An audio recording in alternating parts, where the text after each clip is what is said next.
Welcome to Poetry to Ponder with A. LaFay.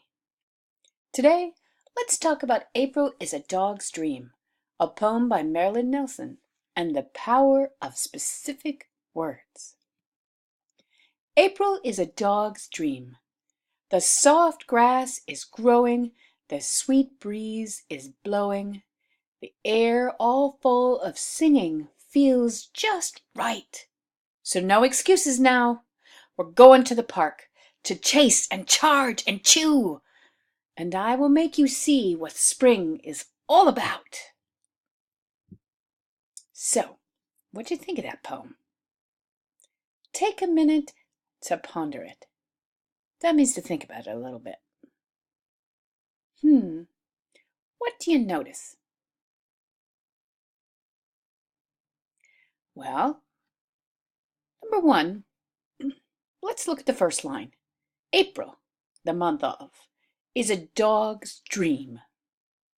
That sets things up to say April is what dogs dream of. So let's look. What do dogs dream of? Soft grass growing. So, it's not just grass. It's soft and it's growing. Two examples of specific language. Words that make another more specific and gives us a picture in our mind. We don't just see grass, we see soft grass. And we remember what soft grass is like from the last time we played in it or fell on it. And we know what it's like when grass grows, because it kind of tickles our ankles when it's too long. Then, in a dog's dream, the sweet breeze is blowing. Here we have more specific words, sweet and blowing. I'd also like to point out that the poet chose breeze versus wind. Breeze is a fun word to say. It also suggests action, which this poem has a lot of.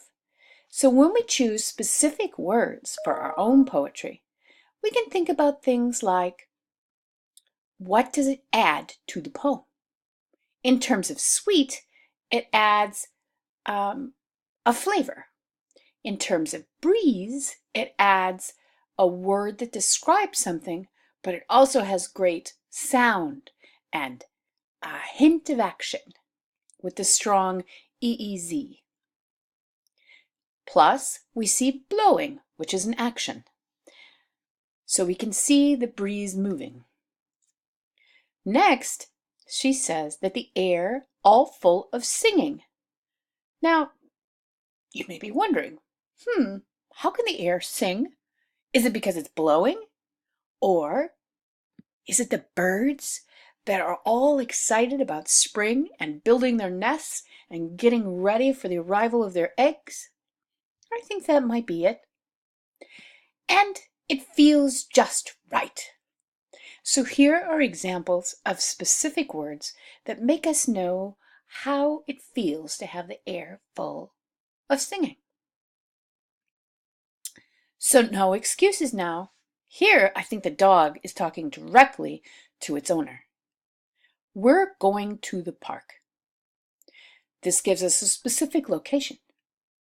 And what does the dog want to do at the park? The dog wants to chase and charge and chew. Three things dogs love, which kind of indicates why April is a dog's dream.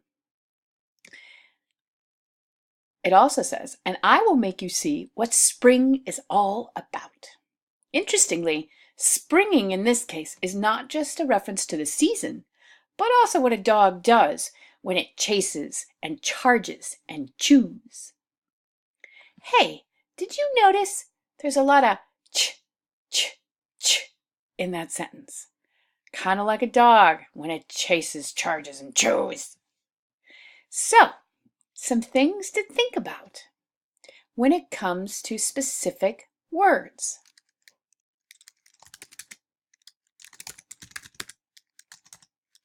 One, choose words that give readers a picture. For instance, it's not just grass, it's soft grass.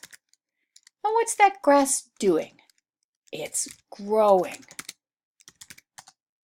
Do you remember what the breeze did? Ah, right. It's a sweet breeze blowing. And it's wind full of singing. And the dog wants to chew and charge and chase. Wow, that's a lot of words. You know what? I think you could come up with some great words. Think about somewhere you like to go in the spring. Could it be a park, or a playground, or a creek? I don't know. You pick a place. And see how many words you can share with a partner about going to that place you love to go to in spring. Describe what you can see there. What can you hear there?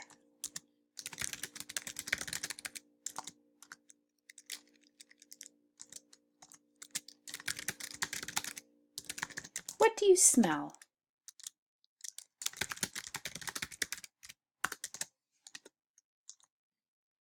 Also, let's talk about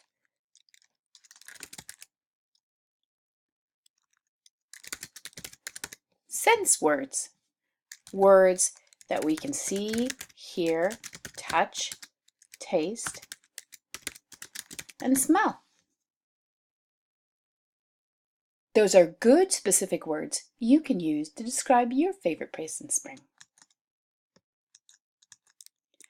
Another thing that's good to do when you're choosing specific words is to remember that they can be action words, like growing, blowing, singing, chew, charge, and chase.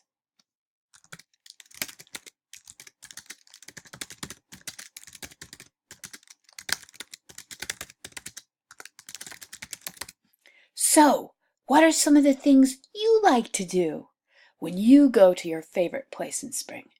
Do you like to charge up the stairs to the slide?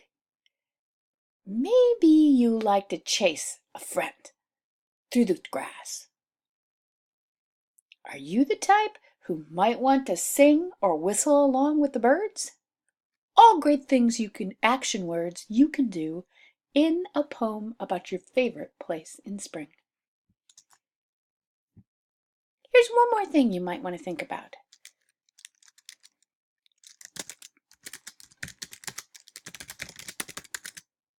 You can also make music with your words. Notice, soft grass is growing, sweet breeze is blowing. Here, and wind full of singing. All examples of a particular rhythm using the ing sound. Then we have chew, charge, and chase.